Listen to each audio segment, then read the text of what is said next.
Belen and Carolina, thank you for coming on to the Grin Gets Real podcast, a very special customer spotlight series that we're running here on the podcast itself. I'm excited because you guys are an agency, so your point of view is going to be completely different, and you've got insights across all industries. Absolutely. Thank you so much for having us, Katya. We love hanging out with the Grin team and all of the awesome things that we've done with you guys. And we're thrilled to be here and yeah, honored. Thank you. Thank you for having us.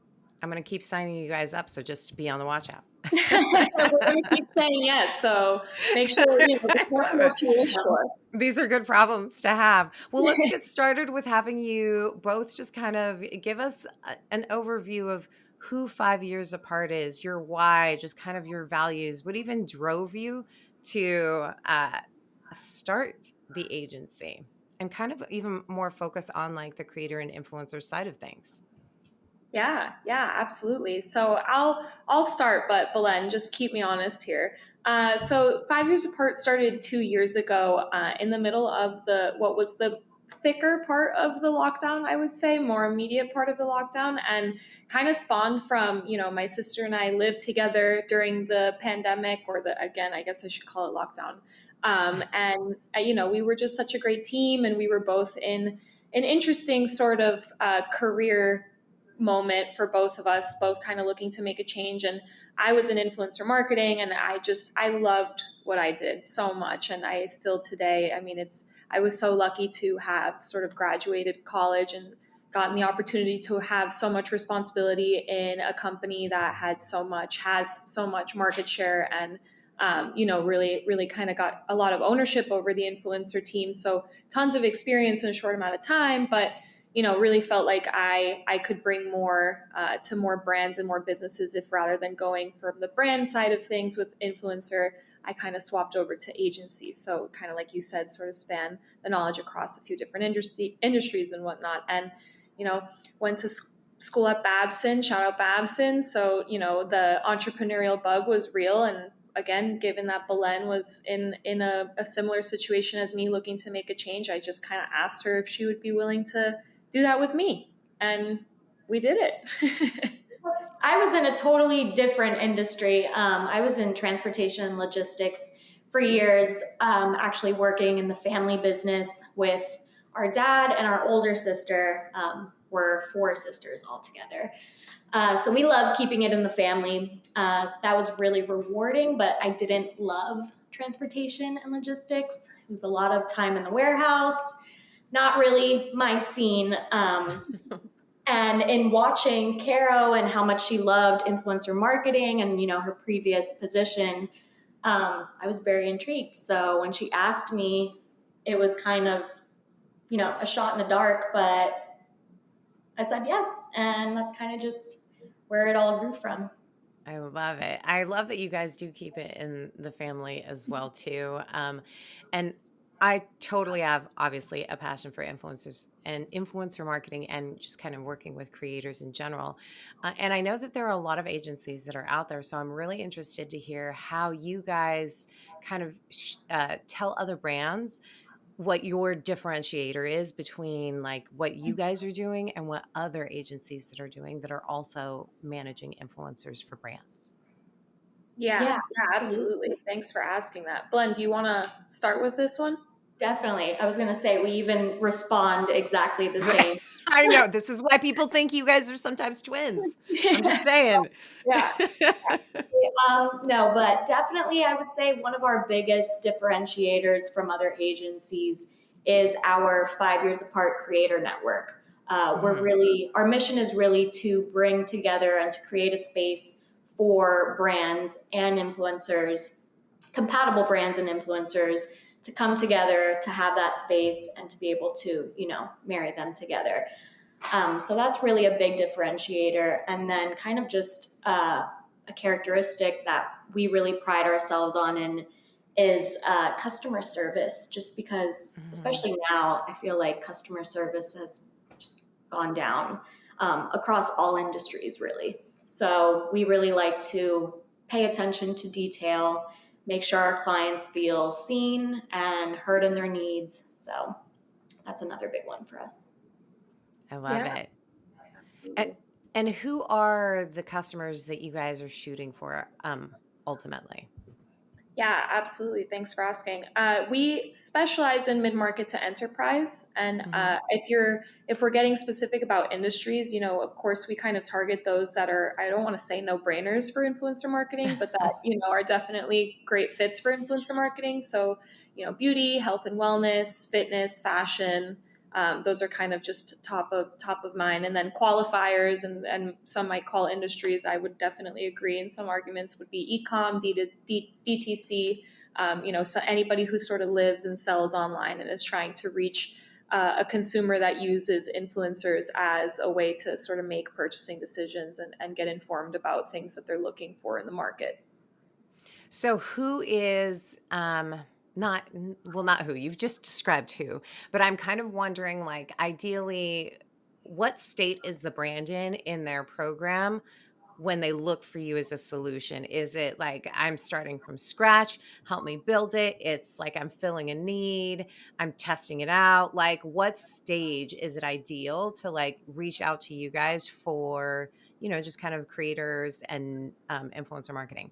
Yeah, yeah. In the most absolute ideal, it is a relatively or a brand with like a relative amount of brand recognition, where influencers in their marketing mix would fit kind of less top of funnel and more a little bit into consideration phase. Typically, what that looks like for what their influencer marketing may look like today is that's usually they've already had some influencer marketing implemented. They probably have some historicals. In the most ideal, if we kind of can pick and choose, they have either a team or an individual that's kind of overseen this, and then they see 5 years apart as a way to really scale and amplify something that they already started to kind of test and learn for. Not to say that, especially with the mid-market and enterprise brands, we can't start from scratch, and that's not Yeah. something that we're not, able to fulfill as well. And that, that's also really rewarding because that is, ground up, and we're totally turnkey with our solutions as well as a la carte. So we kind of can plug in as Hmm. your makeshift influencer marketing department, or we can sort of, under the guise of a marketing director or an influencer marketing specialist that you have on staff, we can kind of act as their sort of extra hands and eyes and ears. Now, I assume that you guys go up against this type of feeling that people have in regards to agencies running influencer marketing or creator management, because a lot of times what you remove from working with an agency is that personal relationship, and it's definitely something that I have seen really help brands, honestly, with influencer marketing and working with creators and creator management in general, is that relationship that you can build. So, what do you say when people are like, is this going to work because I'm removed from it? You don't, typically some of the friction points are you're not going to care as much, or you're not able to pivot as quickly as I would be able to if I'm in-house. What are Yeah, your thoughts on that? yeah, totally. All really good questions. And Belen, I don't want to. If you have any answers, please feel free to jump in as well. Um, Interrupt her. yeah, please.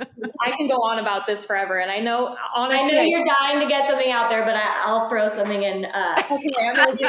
I honestly, full transparency, I feel like I hijack these things because I start nerding out, and I always kind of throw that in. So, Belen, please don't let me do that if that's a thing. I also think that I've had many conversations with you too, and we both super nerd out. I'm like, oh, Yeah, this was I get I like I didn't tell her at all that I was going to ask something like this, but I am really curious because it is so common.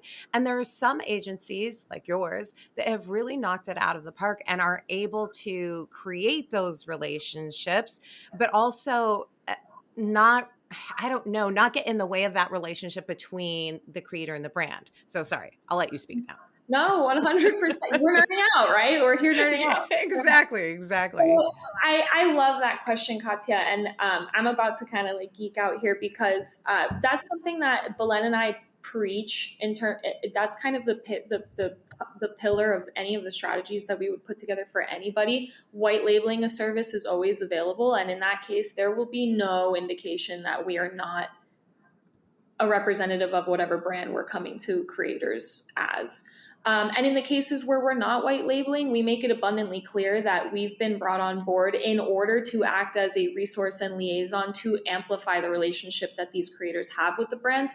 Because again, 5 years apart recognizes just how important it is that these brands really feel like they're being listened to, respected, catered to, that the brand is just as involved in the development for this creator and in their network and their growth and their success as a creator as they're supposed to be for the brand that's asking for their engagement to some capacity. And that goes for gifting campaigns, something where there's, low to no expectations for some kind of return. And it especially goes for those, high retainer sort of macro influencer celebrity engagements. So, which of course have, different nuances and whatnot, but we're on the brand side with that argument. And so when that is a question that comes up, it's a valid one, and B, one that we meet with a lot of respect to what we know works in the industry. And more than once we've said at meetings and truthfully with clients, and still today, that's sort of, it kind of speaks to the customer service that Belen mentioned that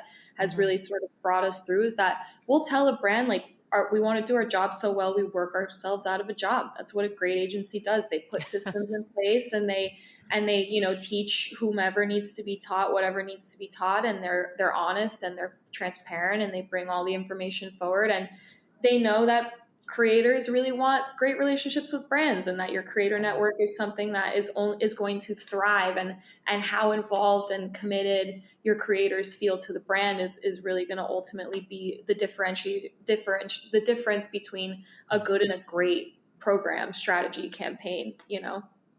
And just to add on that, in our approach specifically, we're already engaging with a prospect well before we're even reaching out to them. So whether we're white labeling or not, whether it's from the 5 years apart socials or from the brand socials, we're engaging with these creators that we want to activate well before reaching out to them. We want to make ourselves known, ourselves being the agency or the brand, to the influencer, and make it known that we like their content, genuinely like their content, and we're building that relationship before we even begin to engage, so that we're already, at the front of their minds.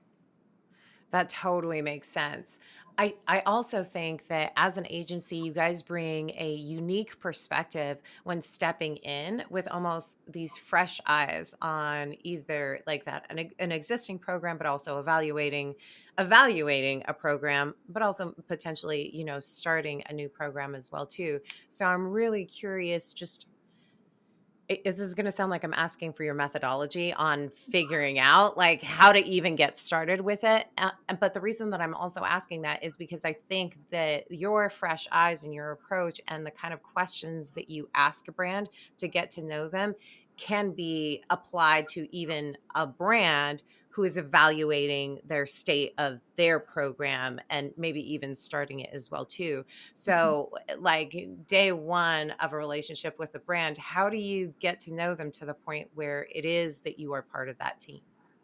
Oh, that is such a good question, and such an important part of being the agency. We have to be able, the nature of the agency is we have to be able to toggle between a boutique fitness agency in Miami, Florida, to, a Fortune 500 company running something with a lot of parameters, red tape, to a beauty brand with significant enough market share that what you're doing is moving the needle by hundreds of thousands, if not millions of dollars. So, and those are all very different industries and require very different approaches, and are a lot of things to remember. And if you're not organized in your approach, which is something that Belen and I, especially with Belen's project management background, and Belen will never toot her own horn on this, but that's why it's another benefit that we get to work together, is that I get to do that. She was on 2 feet 14 hours a day, black under her nails, moving boxes, closing that, that rip that you hear. If anybody ever do a move, exactly what tape dispenser I'm talking about. Belen, I'm surprised doesn't have carpal tunnel yet from, how many boxes. Probably do. Probably, if not there yet, I need to mention, be on your way. Yeah, but so just that having her to have that background, and then me sort of with the tactical influencer stuff when we were sort of first building the systems and the processes, because we knew right away if we were going to be a scalable agency, if we were going to do this right for our clients, we need something really solid in place to get this to move along. And a big piece of that is how do we most optimally and with as few touch points as possible really get to know the client, and what is it that they're trying to do as a business. So we actually start like really macro, like what's the big goal here, as much as they can tell us with mid-market and enterprise, of course. And then, what are your influencer marketing goals? And then what are your marketing goals? And what are the other channels that you have active? And how are those channels being activated? And who's in charge of those channels? And can we speak with them? And, what are the lead generation opportunities that you guys are exploring? How much money have you put into X, Y, and Z? What have you learned? Are there historicals? So we're really just looking for as much information as possible at the beginning, again, as quickly as possible. So for that kind of like information dump at the beginning, so that we're not making a strategy that lives separate.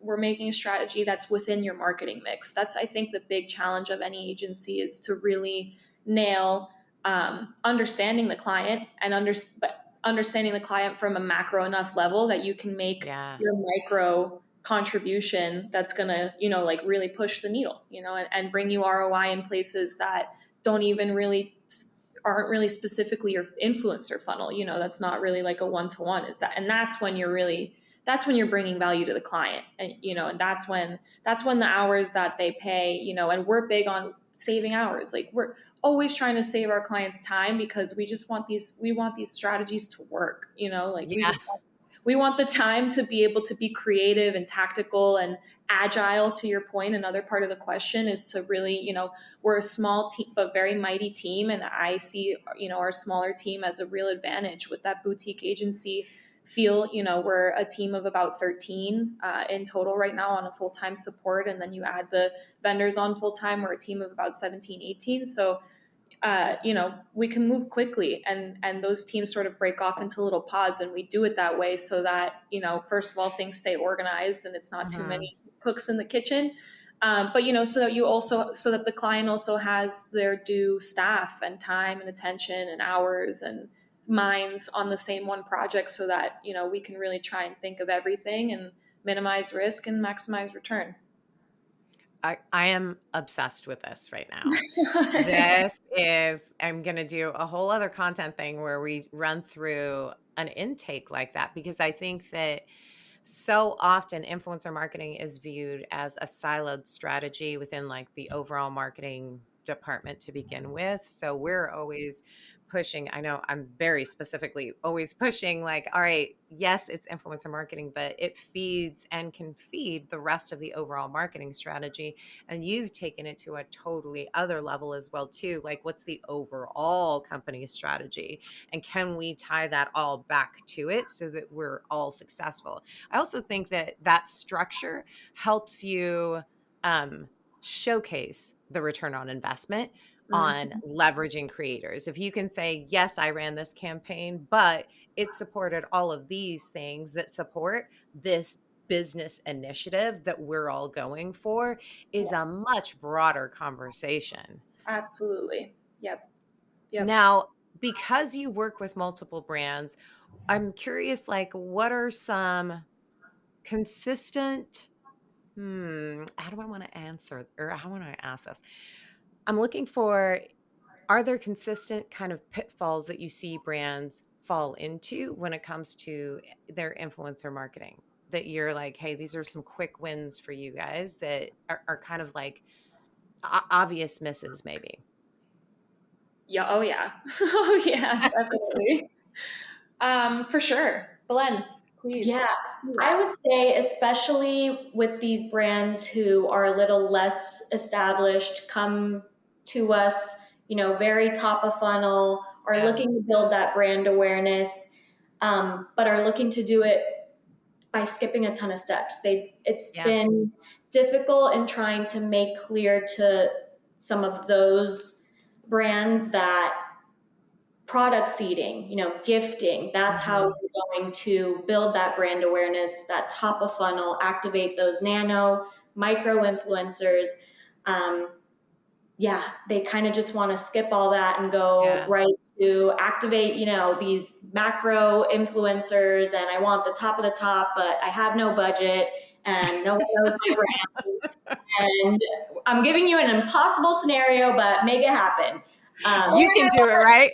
And I want a dollar to dollar ROI, and I better be making what I'm paying in a retainer or Yes. more. Well, I Which feel is like that's such a challenge, right?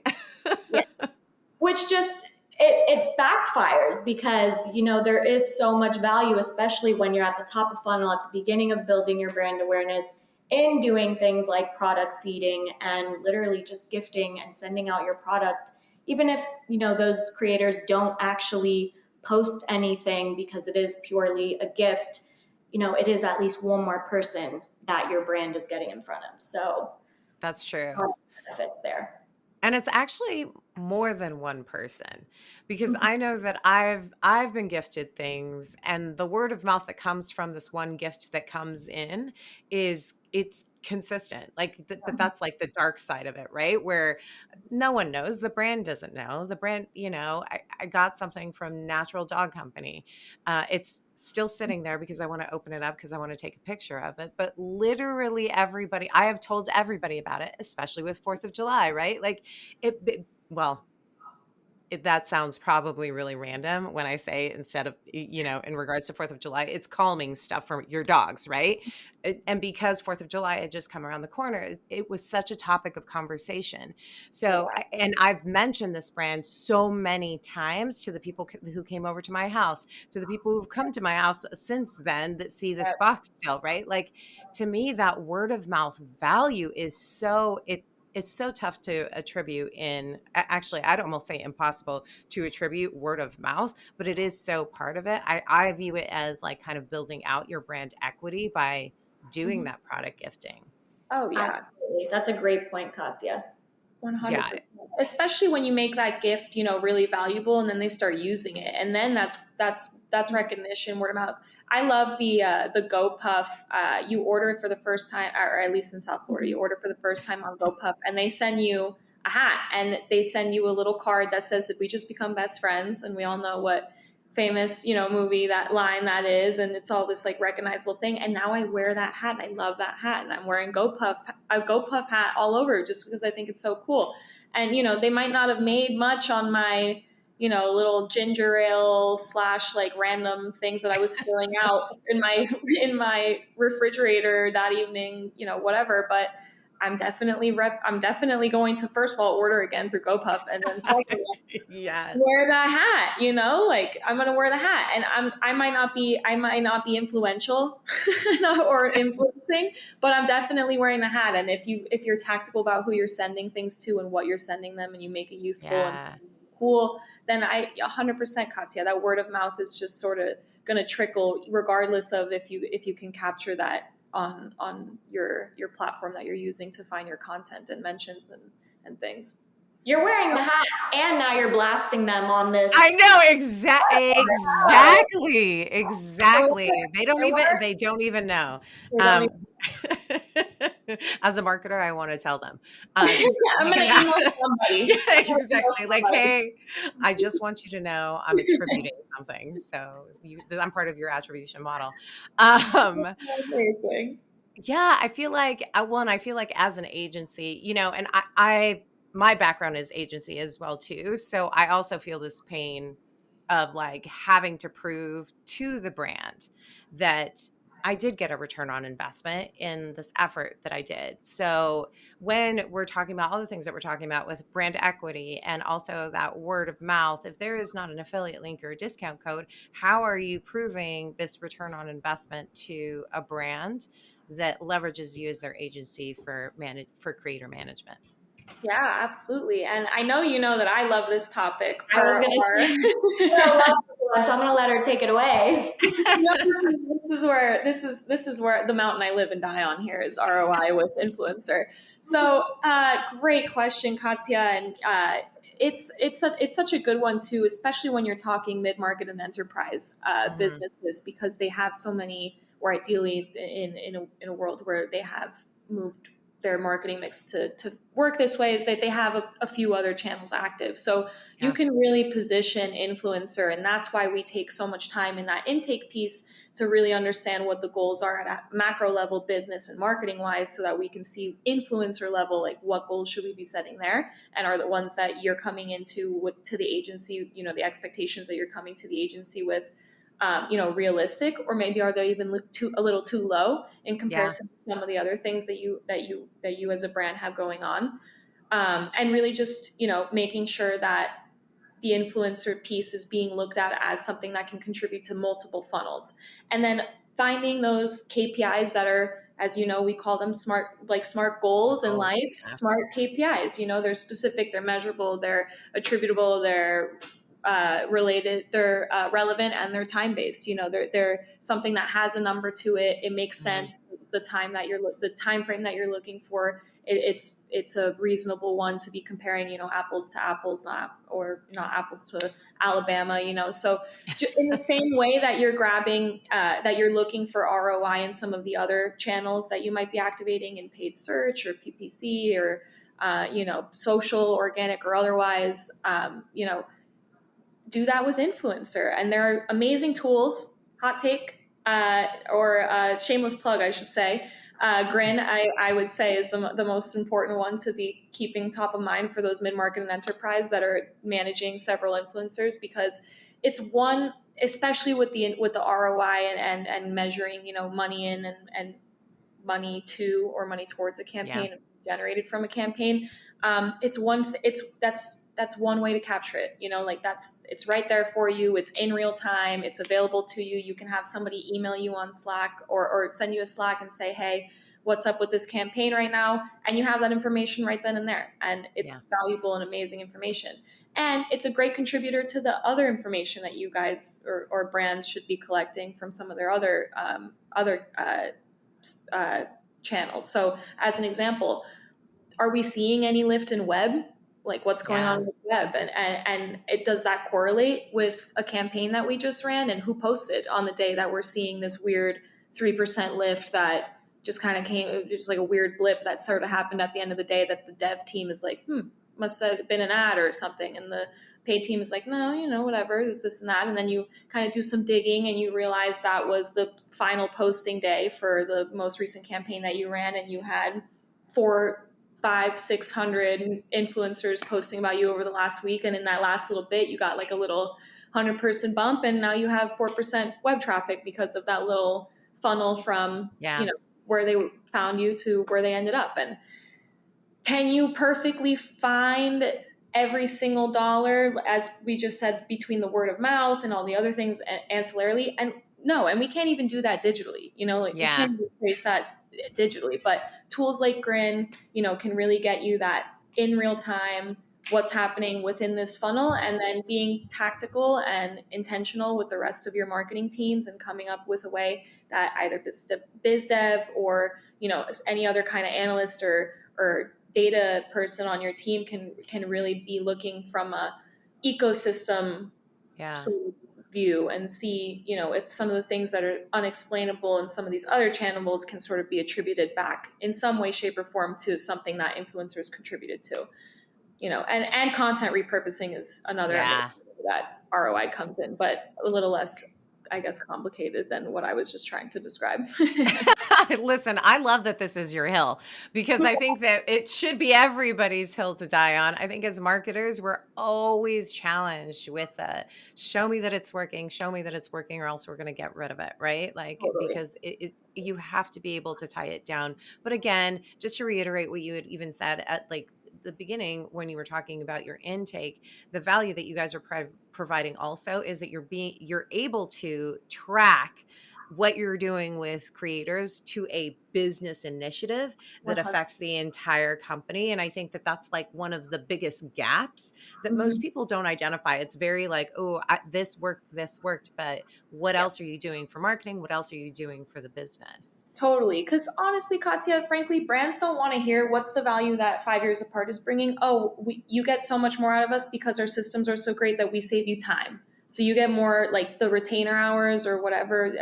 It's just more like real tactical time. Like Brands don't want to hear that. They're like, you can't measure ROI on how much more quickly you can, get this brief Yeah. out or get 100 influencers on our roster or whatever. But that's a part of it for sure. Yeah. That's scalability, and that's like, that's fuel to the fire for sure. But they want the dollar. And again, tools like Grin, that's the dollar in that moment on this Yeah. funnel without a doubt, So I love it.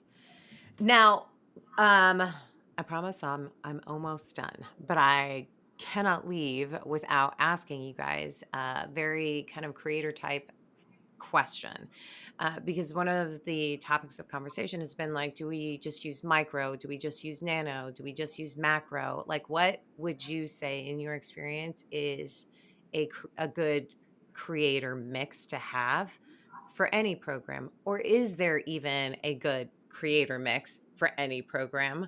I'm Mhm. assuming it's like anything in marketing. It depends. It depends on your budget, your goals, and all of that stuff. But what have you seen consistently successful from like the creator type? Absolutely. I'll touch on that a little bit.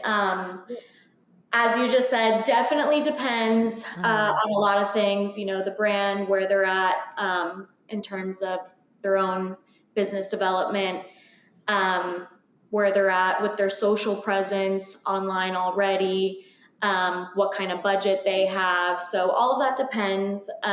But really, if you have a budget to work with, you have, a solid product, and really wide parameters, it's great to incorporate a mix of influence, Mhm. nano, micro, macro. So if you can provide a mix and target every single part of that marketing funnel, Yeah. you're targeting every part of that funnel. So it's inevitably really Yeah. beneficial to And Totally. using those creators strategically too, right? That's Totally. what you're describing. you have And some test at and the learn. top just helping, with the brand recognition, then you have Yeah. your others at the bottom helping you with the conversions. So I would say definitely if you're able to provide some kind of mix is always really beneficial. But again, it really depends on what you're working with. So definitely case by case. I Totally. love it. And Carolina, you had just mentioned at the tail end of that testing, which I want to make sure that we don't leave out because testing is so important. I think I was describing influencer marketing as a little bit of a science, and you Yeah. kind of have to be a scientist, right? You're always kind of, I did this based on the information that I have, Yep. but what are the outcomes, and what do I need to tweak the next time to get like better results, or doing that back and forth. I don't Yep. know if you guys feel strongly in general with like testing in programs or with influencers with brands that you work with. 100% a must. There are brands that we work with that will not engage in a paid activation with an influencer if they have not already tested them to some Yeah. gifting or organic engagement. Imperative. I mean, imperative. You have to be auditing your list, and like Belen said, she nailed it. It's all about the mix and what's going to be most important for the goals for influencer marketing, and again on that macro level marketing and business goals. And the best way to make sure that you're always optimizing that is to be taking a real look at it every month and to Yeah. using an analytical lens to grab that data and make some real decisions about how to keep on moving the needle in a positive direction. I love it. Okay, I have a final question for both of you. So I want an answer from both of you on this one. What would you say is the value of working with creators for brands right now? And actually for always. Awesome.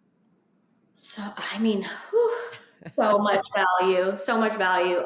I'm just going to throw one right out there, especially in a lot of the cases, for our top of funnel, newer brands.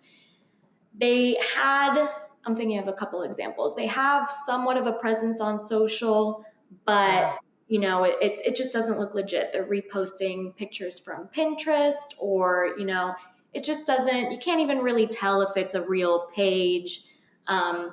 So I feel like the huge value from influencers is really just giving a brand that authenticity piece, which is so Yeah. pivotal. Giving that brand a voice that people can actually trust and listen to and make purchasing decisions based on. Absolutely. It sounds like you're saying more of like that, the social proof value behind creators for a brand and also the exposure, it sounds like, right? Social proof is huge, I huge. love it. Carolina, what Yeah, value do you you think know, creators bring? totally. So that was where my mind went, first as well. And I think that's just a testament to that being, a really big and important piece of this. And then Yeah. if we want to sort of add an added benefit and sort of talk about the business application for creators, is that they're a great means to sell, and they're a phenomenal asset to your brand. And frankly, you know, that's made through being really authentic with how you're Mhm. engaging with them. And I think that that's kind of an amazing relationship where it works when you do it with a lot of intention, and when you really care about the people that you're working with, and when when you're working with people who care about what they do. We Yeah. find that the creators that are the best in what they do are the ones that genuinely care to be working with brands that they actually want to be promoting, and to be bringing their followers who they genuinely love, who they know are the reason that they are making, the career of their dreams happen. They feel a responsibility to those people and to the brands that are sort of giving them the opportunity to be that person to that audience. So I think that the other thing I would add to the benefit of influencers is that they work, and the nature of it is that they work when you care, and when you're working with good Yeah. people who also care and who want to bring something good, forward, and bring something honest to the interweb, and to the people that are listening to them. So that's the most rewarding part for watching it all kind of go down, is seeing something really successful happen, and creators and brands loving being, in a activation with one another and fostering a relationship with one another. I say that that's, second to none, the best part of seeing these things reach their success. Well, I can't thank both of you ladies enough. You have dropped so much information and knowledge. I'd love to hear about like your agency and what you guys are doing. And I can't say this enough. I'm obsessed and I love your approach to this, like the personalization that you're able to provide to brands while also seeing the creators' value. I think really is such a winning combination. And just thank you so much for coming on here and sharing a little bit of your story. Thank Thank you you for so much having for us. having us. Hopefully, you can decipher who's who if you're watching this without video. We sound the same. So You do sound the same. You do sound the same. It's amazing. it was Well, awesome. thank you. Thank Thank you you. again so much.